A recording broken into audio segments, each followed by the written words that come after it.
Guys, welcome back to my channel. Karnataka ಹೈಕೋರ್ಟಿನಲ್ಲಿ assistant court ಸೆಕ್ರೆಟರಿಗೆ ಎಲ್ಲ ಅಭ್ಯರ್ಥಿಗಳು ಅಪ್ಲಿಕೇಶನನ್ನು ಸಬ್ಮಿಟ್ ಮಾಡಿದಿರಿ.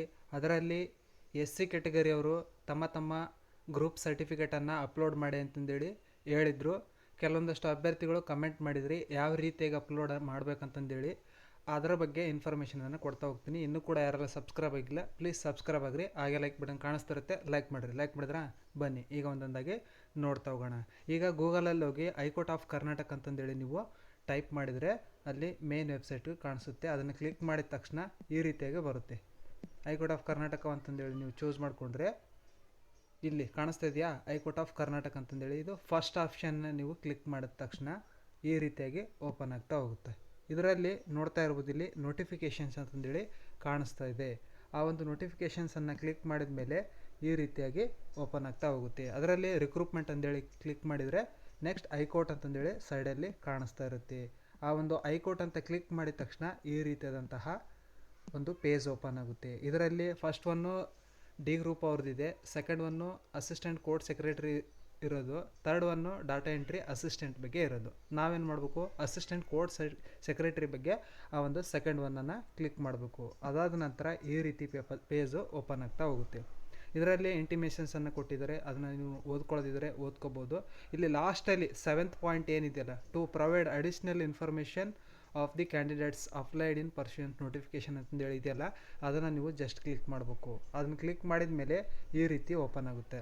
ಓಪನ್ ಆದಮೇಲೆ ಇಲ್ಲಿ ಫಸ್ಟ್ ಒನ್ ಕ್ಲಿಕ್ ಏರ್ ಅಂತಂದೇಳಿ ಇಲ್ಲಿ ಕಾಣಿಸ್ತಾ ಇದೆಯಲ್ಲ, ಕ್ಲಿಕ್ ಏರ್ ಅಂತಂದೇಳಿ ಕಾಣಿಸ್ತಾ ಇದೆಯಲ್ಲ, ಅಲ್ಲಿ ಜಸ್ಟ್ ಕ್ಲಿಕ್ ಮಾಡಬೇಕು. ಅದಾದ ನಂತರ ಈ ರೀತಿ ಓಪನ್ ಆಗುತ್ತೆ.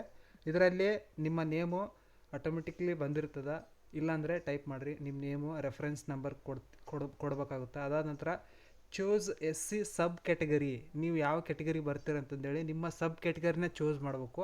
ಆಮೇಲೆ ಅದೇ ಏನು ಮಾಡುತ್ತೆ, ಆಟೋಮೆಟಿಕಲಿ ಗ್ರೂಪ್ ಎಗೆ ಬರ್ತೀರಾ ಅಥವಾ ಬಿಗೆ ಬರ್ತೀರಾ ಅಥವಾ ಸಿಗೆ ಬರ್ತೀರಾ ಅಂತಂದೇಳಿ ಆಟೋಮೆಟಿಕ್ಲಿ ತೊಗೊಳ್ತಾ ಹೋಗುತ್ತೆ. ಈಗ SC ಸಬ್ ಕ್ಯಾಟಗರಿಲಿ ಈಗ ಯಾವುದಾದ್ರೂ ಒಂದು ತೊಗೊಂಡ್ರೆ ಅಲ್ಲಿ ಅದಾದ ನಂತರ ಕೆಳಗಡೆ ಒಂದು ಚೂಸ್ ಫೈಲ್ಸ್ ಅಂತೇಳಿದೆ, ಅದನ್ನು ಜಸ್ಟ್ ಕ್ಲಿಕ್ ಮಾಡಿ ನಿಮ್ಮ ಕ್ಯಾಸ್ಟ್ ಸರ್ಟಿಫಿಕೇಟನ್ನು ಅಪ್ಲೋಡ್ ಮಾಡಿ.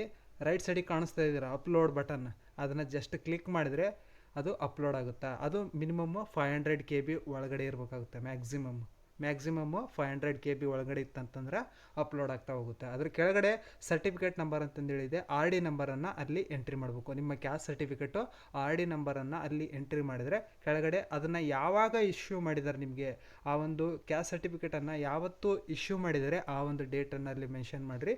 ಕೆಳಗಡೆ ಕ್ಯಾಪ್ಚರ್ ಕೋಡನ್ನು ಎಂಟ್ರಿ ಮಾಡಿ ಸೇವ್ ಸಬ್ ಕ್ಯಾಟಗರಿ ಅಂತಂದೇಳಿ ಕೊಟ್ಟರೆ ಅದೇನಾಗುತ್ತೆ, ನಿಮ್ಮ ಕ್ಯಾಟಗರಿ ಗ್ರೂಪ್ ಎಗೆ ಬರ್ತೀರಾ ಅಥವಾ ಬಿಗೆ ಬರ್ತೀರಾ ಸಿಗೆ ಬರ್ತೀರಾ ಅಂತಂದೇಳಿ ಆಟೋಮೆಟಿಕ್ಲಿ ಅದೇನು ಮಾಡ್ತಾ ಹೋಗ್ತದೆ, ಅಪ್ಡೇಟ್ ಆಗ್ತಾ ಹೋಗುತ್ತೆ.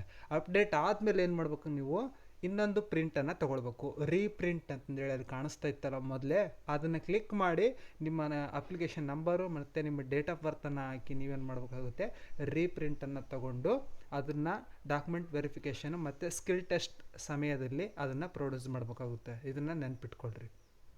ಇದಿಷ್ಟು ನೋಡ್ರಿ ಯಾವ ರೀತಿಯಾಗಿ ಅಪ್ಲೋಡ್ ಮಾಡ್ಬೇಕು ಅನ್ನೋದನ್ನು ಕಂಪ್ಲೀಟಾಗಿ ತಿಳಿಸ್ಕೊಟ್ಟಿದ್ದೀನಿ.